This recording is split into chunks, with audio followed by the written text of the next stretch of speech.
Hello दोस्तों, नमस्कार। आप सभी का बहुत बहुत स्वागत है हमारे यूट्यूब चैनल कैरियर परिवार में। मैं मुकेश कुमार आप सबका बहुत बहुत स्वागत करता हूं।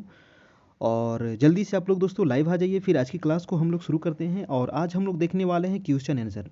बहुत ही इंपॉर्टेंट सेशन होने वाला है, तो जल्दी से आप लोग आ जाइए और वीडियो को एक बार लाइक कर दीजिएगा, ठीक है। आज हम लोग देखेंगे चैप्टर नंबर 8 का क्वेश्चन आंसर यहाँ पर करने वाले हैं। कल हम लोग इसका पूरा थ्योरी देख लिए थे और आज इसका हम लोग देखेंगे क्वेश्चन आंसर। मोस्ट इंपॉर्टेंट 25 प्रश्न यहाँ पर दोस्तों हम लोग देखने वाले हैं, है ना, आज। और ये चैप्टर था आपका मानव पर्यावरण अन्योन्य क्रिया उष्ण कटिबंधीय एवं उपोष्ण प्रदेश में, ठीक है। और यहाँ पर मेन रूप से जो क्वेश्चन है आपका वो गंगा ब्रह्मपुत्र बेसिन से संबंधित मिलेगा आपको, और आपका अमेजन नदी बेसिन से संबंधित ये सवाल आपको यहाँ पर देखने को मिलेगा। बहुत ही इंपॉर्टेंट सवाल है, तो जल्दी से आप लोग आ जाइए दोस्तों। आज की क्लास को हम लोग शुरू करते हैं। और हमारे चैनल पर अगर आप नए हैं तो हमारे चैनल को सब्सक्राइब भी कर लीजिएगा, ताकि आने वाला हर एक वीडियो का नोटिफिकेशन आपको मिलता रहे। हमारे यहाँ प्रधान शिक्षक की दोस्तों पूरी तैयारी करवाई जा रही है, ठीक है। प्रधान शिक्षक की पूरी तैयारी, चाहे वो आपका डीएलएड का हो, चाहे वो आपका मैथ हो, चाहे साइंस हो, या फिर सोशल साइंस हो, है ना, सभी चीज़ों का हमारे यहाँ पूरी तैयारी हो रही है। तो इसमें जुड़ने के लिए आपको क्या करना है, कैसे आप हमारे यहाँ जुड़ सकते हैं, तो ये नंबर आपको दिख रहा होगा स्क्रीन पर। तो इसी नंबर से आप हमारे यहाँ जुड़ सकते हैं। ये हमारा व्हाट्सएप नंबर है दोस्तों। और इसमें जुड़ने के लिए अभी मात्र 499 आपका चार्ज है, ठीक है। 499 ये चार्ज है। इस चार्ज को आपको पे करना पड़ेगा और उसके बाद ही आप हमारे यहाँ जुड़ सकते हैं। उसके बाद आपको सभी पीडीएफ है, नोट्स है, वीडियो है, डेली लाइव क्लास है, सभी चीज़ें आपको मिलते रहेगी। कब तक? तो जब तक आपकी पूरी सिलेबस ना समाप्त हो जाए, ठीक है। तो ये एक ही बार आपको पे करना है, कोई मंथली चार्ज नहीं है, मात्र एक बार पे करना है और ये आपको पूरा सिलेबस कंप्लीट करवाया जाएगा, ठीक है। तो ये नंबर है आपका, इसी नंबर पे आपको 499 का आपको पे करना पड़ेगा, है ना। चाहे वो फ़ोन पे के माध्यम से, गूगल पे के माध्यम से, या फिर पेटीएम के माध्यम से, किसी भी माध्यम से आप पे करना है। स्क्रीनशॉट ले लेना है और इसी नंबर व्हाट्सएप पर आपको भेज देना है। हमारा टेलीग्राम ग्रुप को ज्वाइन कर लीजिएगा, है ना, क्योंकि टेलीग्राम पर भी मैं हमेशा अक्सर क्वेश्चन डालते रहता हूँ। यहाँ से भी आपकी रिवीजन होते रहेगी। तो चलिए हम लोग देर नहीं करते हैं और आज की क्लास को शुरू करते हैं, ठीक है। तो पार्ट 1 का हम लोग देखेंगे सबसे पहले क्वेश्चन नंबर फर्स्ट, ठीक है। तो पार्ट 1 का देखिए क्वेश्चन नंबर फर्स्ट क्या कह रहा है दोस्तों, और इसका आप सभी लोग इसका जवाब देना है। तो चलिए दोस्तों अपना अपना जवाब देते चलिएगा। आज का पहला सवाल, ठीक है। आज का पहला सवाल है कि विश्व का सबसे लंबा रेल मार्ग कौन सा है। तो मैंने जब डिटेल में आप लोगों को पढ़ा रहा था तो मैंने बताया था कि दुनिया की जो सबसे लंबी रेल मार्ग है दोस्तों वो कौन सी है और ये कहाँ से कहाँ तक जाती है। तो ये आपको कमेंट करके बताना है अभी जल्दी से, ठीक है। और ये जो है ना, इसको कहते हैं ट्रांस साइबेरियन रेल मार्ग, ठीक है। इसको कहते हैं ट्रांस साइबेरियन रेल मार्ग। और ये लेनिनग्राद से लेकर के व्लादिवोस्तोक तक जाती है आपका, ठीक है। लेनिनग्राद से लेकर के व्लादिवोस्तोक तक जाती है। ये टोटल इसकी, ये आपको रूस में पड़ता है आपका। कहाँ है? तो ये आपका रूस में है, यानी कि एशिया में आपका है। और ये दुनिया की सबसे लंबी रेल मार्ग है, ठीक है। आपको इसकी लंबाई बताना है कि आखिर इसकी लंबाई कितनी है ना। आपको ये पता है तब जल्दी से कमेंट करके बता दीजिए। तो इसका आंसर क्या हो जाएगा दोस्तों? इसका आंसर हो जाएगा आपका आंसर नंबर ए हो जाएगा। सबका आंसर आपको नीचे दे दिया गया है ताकि आपको यहाँ पर काफ़ी आसानी होगा। चलिए दूसरा नंबर सवाल हम देख लेते हैं। दूसरा नंबर सवाल कह रहा है कि परिवहन का सबसे महंगा साधन, है ना। परिवहन के कितने साधन हैं? तो परिवहन के टोटल 4 साधन है। कौन कौन से साधन है दोस्तों? तो एक तो आपका हो जाएगा सड़क मार्ग, है ना, एक सड़क मार्ग है, वायु मार्ग है, और आपका जल मार्ग है, और रेल मार्ग है। परिवहन के टोटल 4 साधन हैं। लेकिन यहाँ पर क्वेश्चन कह रहा है कि सबसे महंगा साधन क्या है। तो सबसे महंगा क्या है, सबसे सस्ता क्या होता है? तो सबसे सस्ता होता है आपका जल मार्ग, ठीक है। जल मार्ग अगर देखा जाए तो ये सबसे सस्ता साधन है, ठीक है। तो ये आप याद रखिएगा, सबसे सस्ता हो जाएगा जल और सबसे महंगा हो जाएगा वो हो जाएगा आपका वायु मार्ग, ठीक है। क्योंकि इसका जो ईंधन होता है ना काफ़ी कॉस्टली होता है, इसकी वजह से ये सबसे महंगा है। तो आपका आंसर क्या हो जाएगा? आंसर नंबर बी हो जाएगा। देखिए आप लोग अपना अपना कॉमेंट जरूर करते चलिएगा, ठीक है। गुड इवनिंग सभी लोगों को, गुड इवनिंग। और 9 बजे से आपकी जो लाइव क्लास है वो स्टार्ट हो जाती है, तो 9 बजे आप लोग बिल्कुल जुड़ जाना है, ठीक है। चलिए नेक्स्ट सवाल है आपका सवाल नंबर थर्ड। कह रहा है दोस्तों, प्रश्न है कि मांस खाने वाली मछली, मैंने बताया था ना कि मांस खाने वाली जो मछली है ना, इस पर मूवी भी बन चुकी है, ठीक है। और उस मूवी का नाम क्या है? पिरान्या मूवी, ठीक है। क्या नाम है? पिरान्या मूवी। और ये मांस खाने वाली मछली है, ये मनुष्यों का मांस खा जाती है, ठीक है। तो इसका आंसर क्या हो जाएगा? आपका आंसर नंबर ए हो जाएगा, पिरान्या मछली। और ये पिरान्या मछली कहाँ पाई जाती है दोस्तों? वो अमेजन नदी बेसिन में पाई जाती है, ठीक है। अमेजन नदी बेसिन में ये ये आपको पिरान्या जो मछली है ये पाई जाती है, ठीक है। आंसर हो जाएगा आपका ए नंबर। अगला है कि एक सींग वाला गैंडा, बताइए एक सींग वाला गैंडा दोस्तों कहाँ पाया जाता है? मैंने बताया था ना कि एक सींग वाला जो गैंडा है वो भारत में पाई जाती है। तो भारत में कहाँ ये पाए जाते हैं दोस्तों एक सींग वाला गैंडा? तो एक सींग वाला जो गैंडा है ये भारत के असम में पाया जाता है। और असम में कहाँ? तो असम के काजीरंगा, हाँ ठीक है, असम के काजीरंगा, है ना, असम के काजीरंगा नेशनल पार्क में, है ना। तो ये चीज़ आप ध्यान रखिएगा। इसका आंसर क्या हो जाएगा? ब्रह्मपुत्र के मैदान में, है ना। आंसर क्या होगा? ब्रह्मपुत्र के मैदान में, क्योंकि असम में कौन सी नदी बहती है? तो ब्रह्मपुत्र नदी बहती है। और ब्रह्मपुत्र नदी से जिस मैदान का निर्माण हुआ है उसको कहेंगे ब्रह्मपुत्र का मैदान। तो आंसर क्या हो जाएगा? आपका आंसर नंबर बी हो जाएगा। और वीडियो अच्छा लग रहा हो, समझ में आ रहा हो, तो प्लीज़ एक एक लाइक सभी लोग कर देना, है ना, एक एक लाइक कर दीजिएगा, ठीक है। सभी लोगों को एक एक लाइक कर देना है। देखिए ये जो वीडियो है ये अपने दोस्तों को भी आप शेयर कर सकते हैं, ठीक है। तो अपने दोस्तों को भी शेयर कर दीजिएगा, ठीक है। जितने भी आपके मित्र होंगे, आपके ग्रुप होंगे, है ना, तो वहाँ पर ये वीडियो को शेयर जरूर कर दीजिएगा।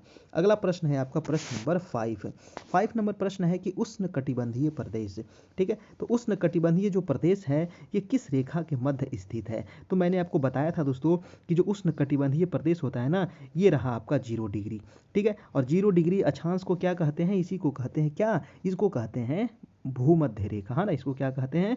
भूमध्य रेखा इसको कहा जाता है।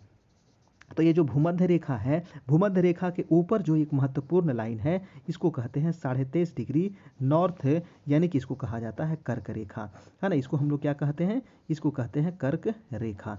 और 23.5 डिग्री जो साउथ है दोस्तों, इसको क्या कहा जाता है? तो इसको कहा जाता है आपको मकर रेखा, ठीक है। इसको क्या कहते हैं? मकर रेखा। तो इसके बीच का जो क्षेत्र है ना, इसके बीच का जो ये क्षेत्र है इसी को क्या कहा जाता है? उष्णकटिबंधीय प्रदेश। तो इसका आंसर क्या हो जाएगा? आंसर नंबर ए हो जाएगा आपका। कर्क रेखा और मकर रेखा के जो बीच का क्षेत्र है उसको कहते हैं उष्णकटिबंधीय प्रदेश।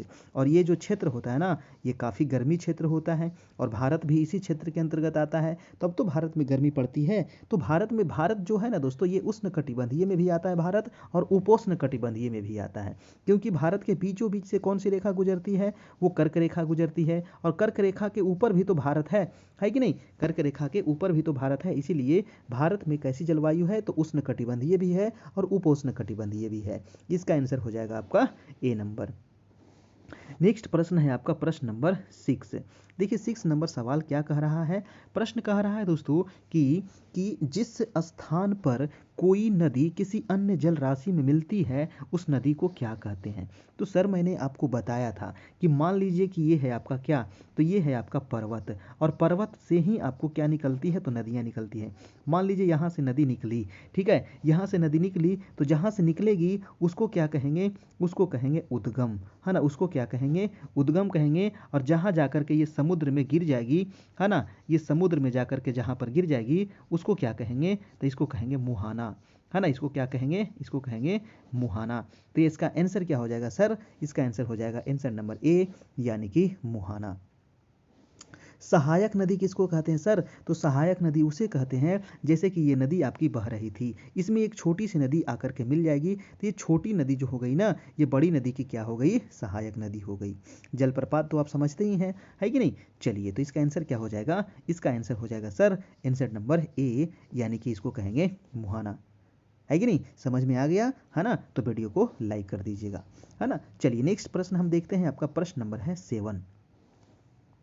प्रश्न कह रहा है सर कि विश्व का सबसे बड़ा नदी बेसिन, बताइए। अभी मैंने आपको बताया सर कि दुनिया की जो सबसे बड़ी नदी बेसिन है वो है आपका अमेजन नदी बेसिन, है है ना, वो कौन सी नदी बेसिन है? अमेजन नदी बेसिन। आपको कमेंट करके अभी तुरंत बताना है कि ये जो अमेजन नदी जो है ये कहाँ से निकलती है। जल्दी से बताइए ये कहाँ से निकलती है दोस्तों, और ये कहाँ जा कर के गिरती है?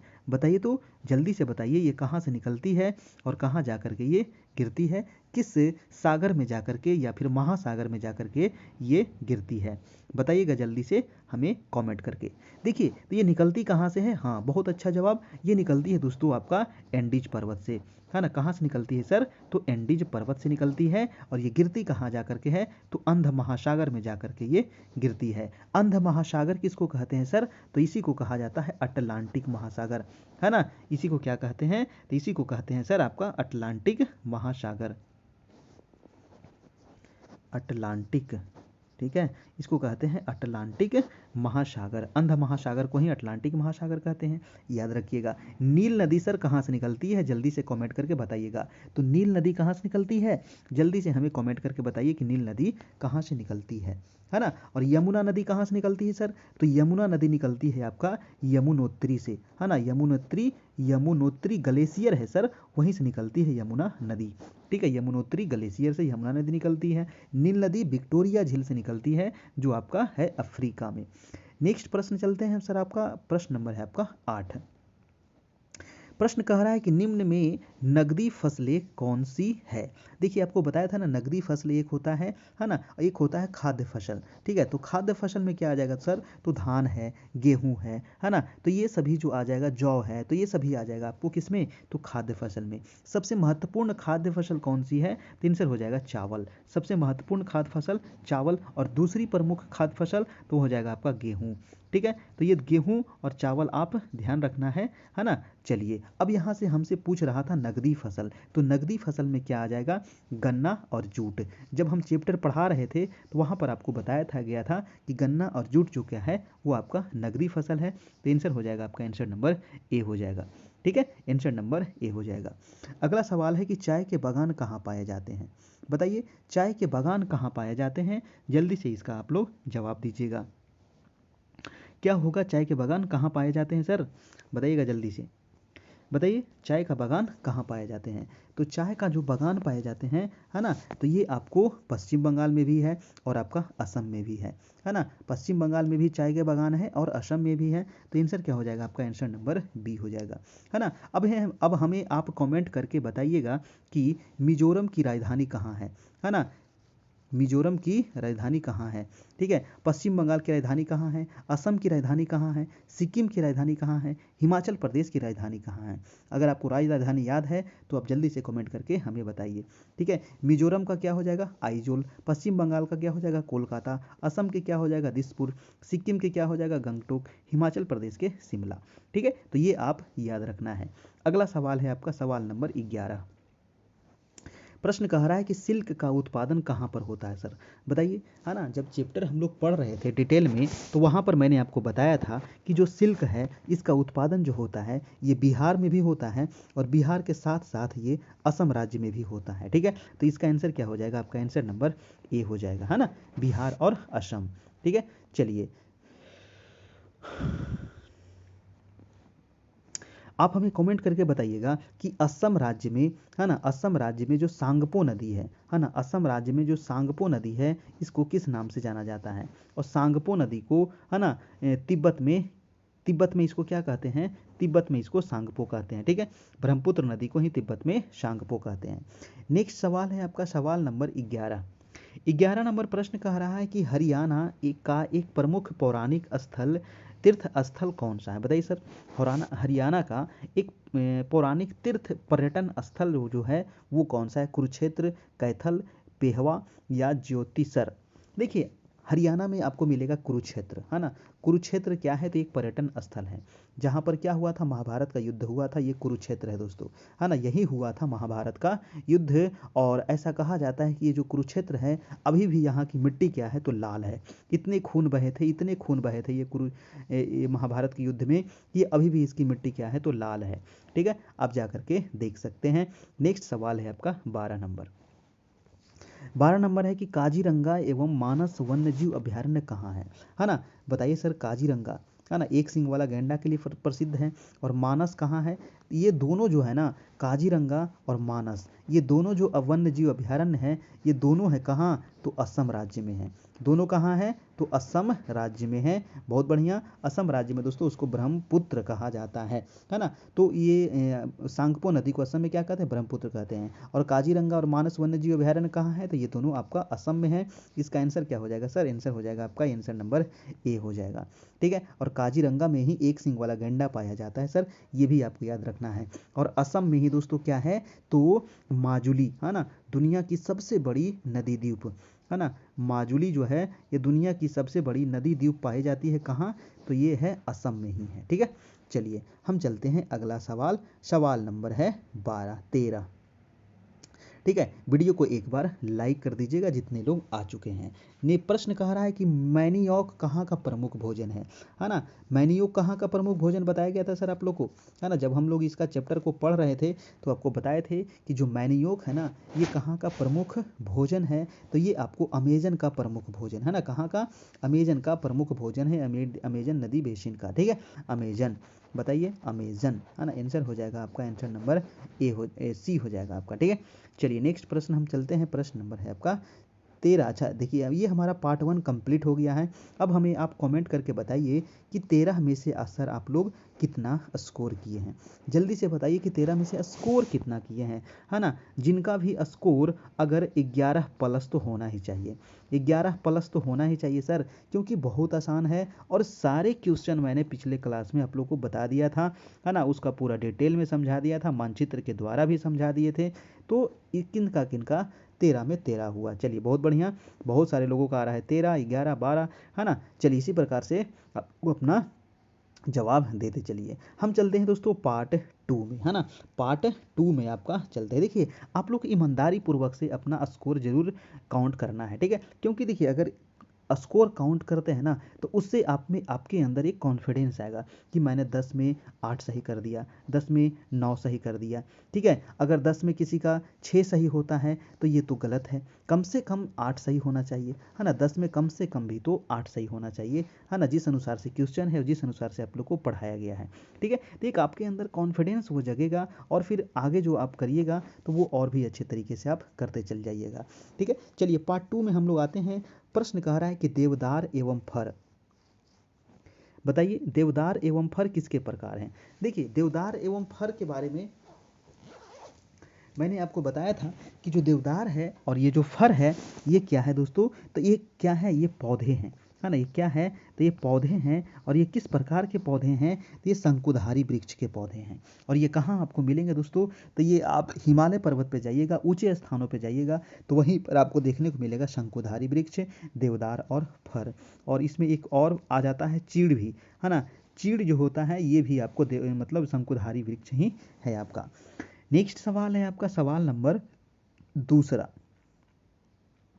दूसरा है दोस्तों सवाल कि विश्व की सबसे लंबी नदी, बताइए सर अब दुनिया की सबसे लंबी नदी कौन सी है। तो मैंने अभी आपको बताया था कि दुनिया की सबसे लंबी नदी जो है वो है आपका नाइल नदी, यानी कि इसको हिंदी में पढ़ते हैं नील नदी, है ना, नील नदी। कहाँ से निकलती है, तो विक्टोरिया झील से निकलती है नील नदी।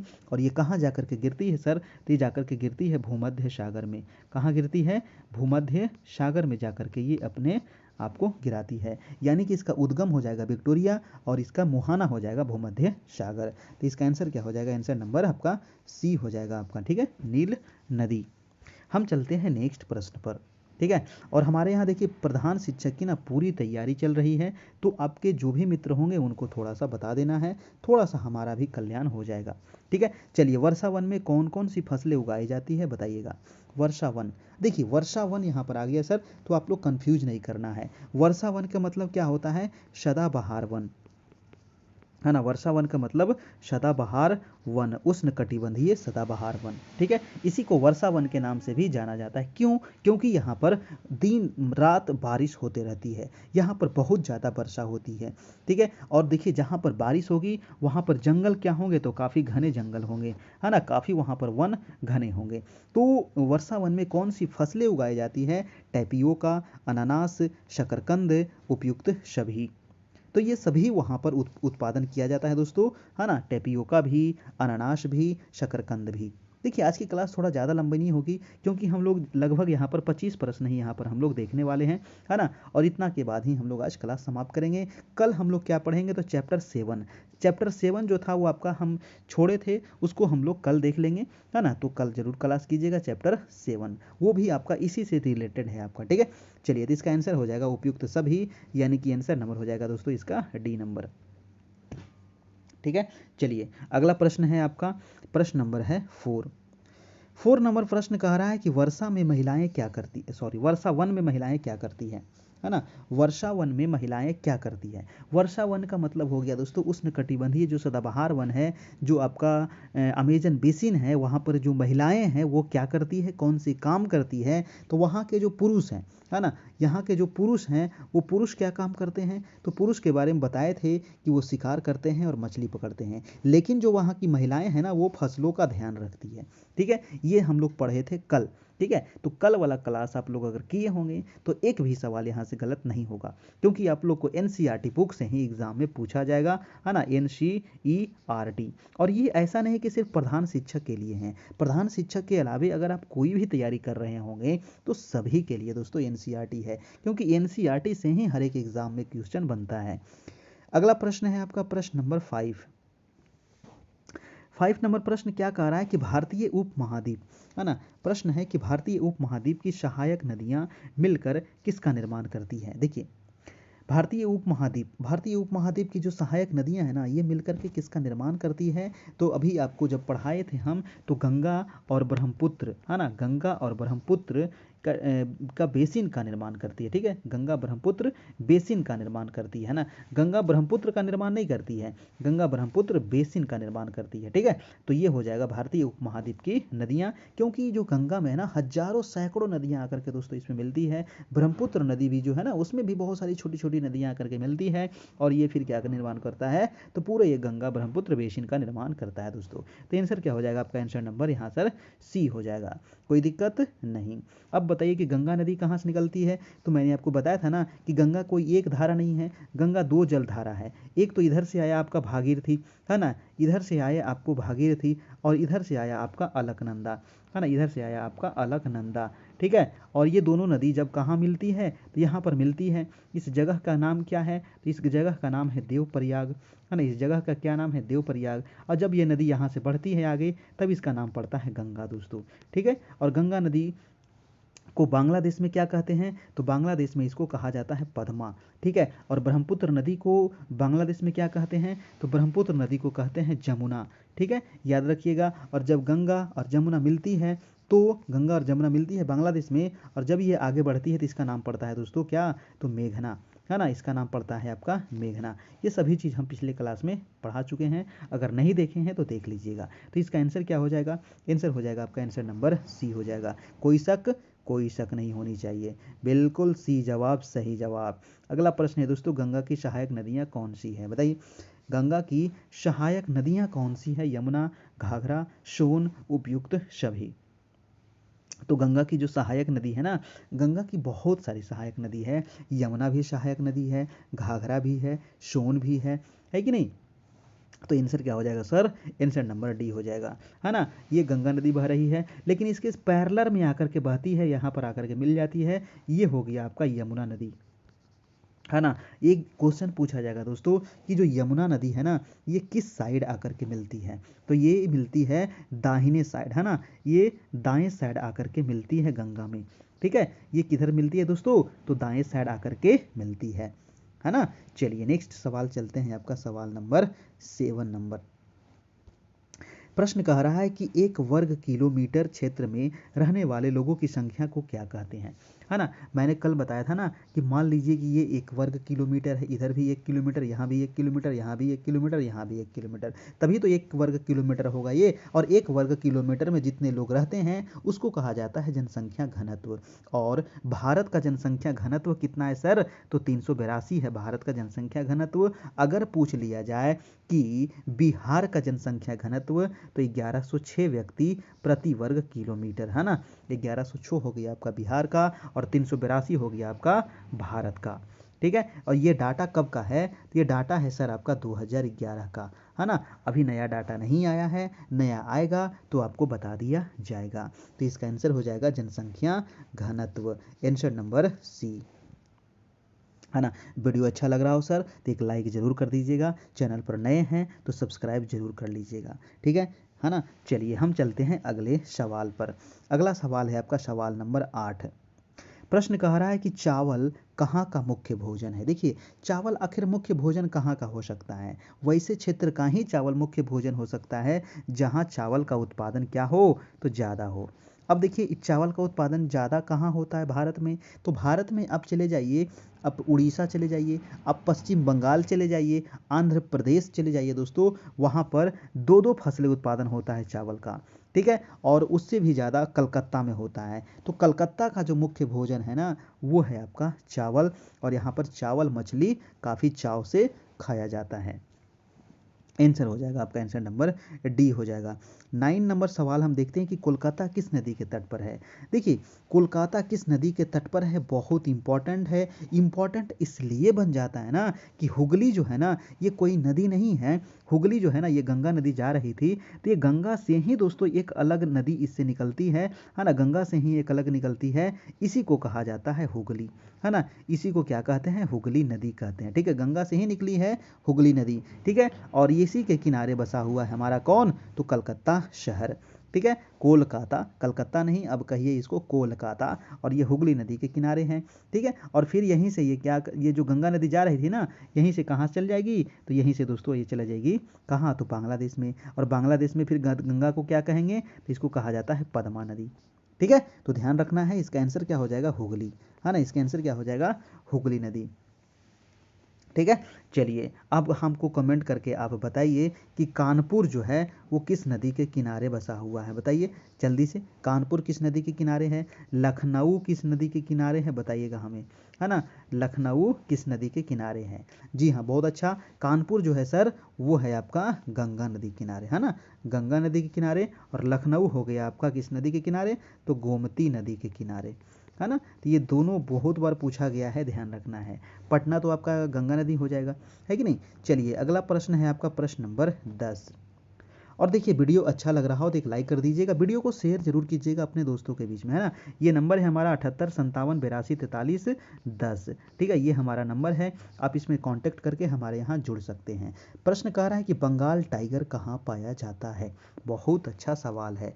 बंगाल टाइगर, बंगाल टाइगर क्या है दोस्तों, तो एक टाइगर है यानी कि बाघ है, ठीक है। और जो ये टाइगर कहाँ पाया जाता है, तो ये पाया जाता है आपको कहाँ, तो डेल्टा क्षेत्र में, है ना। गंगा और ब्रह्मपुत्र का जो डेल्टा है, सुंदरवन का डेल्टा, है ना, सुंदरवन का डेल्टा। तो सुंदरवन के डेल्टा में जो सबसे प्रमुख जो जानवर है वो है बंगाल टाइगर, ठीक है। आप बंगाल टाइगर का एक मूवी भी आया था, आप देखे होंगे ना, तो काफ़ी मज़ा आया होगा। तो आंसर क्या हो जाएगा आपका, डेल्टा क्षेत्र में, ठीक है। सुंदरवन आखिर क्यों कहते हैं, तो सुंदरी वृक्ष की प्रधानता की वजह से, ठीक है। सुंदरवन डेल्टा को मैनग्रोव वन भी कहा जाता है ना, इसको कहते हैं मैनग्रोव वन भी, ठीक है। इसको क्या कहते हैं दोस्तों, मैनग्रोव वन भी इसको कहा जाता है, ठीक है। मैनग्रोव वन भी इसको कहते हैं, ये भी आप ध्यान रखना है। तो इसका आंसर क्या हो जाएगा, आंसर नंबर बी हो जाएगा। और ये दुनिया की सबसे बड़ी डेल्टा है सुंदरवन का डेल्टा, जो गंगा और ब्रह्मपुत्र से मिलकर के बना है, ठीक है।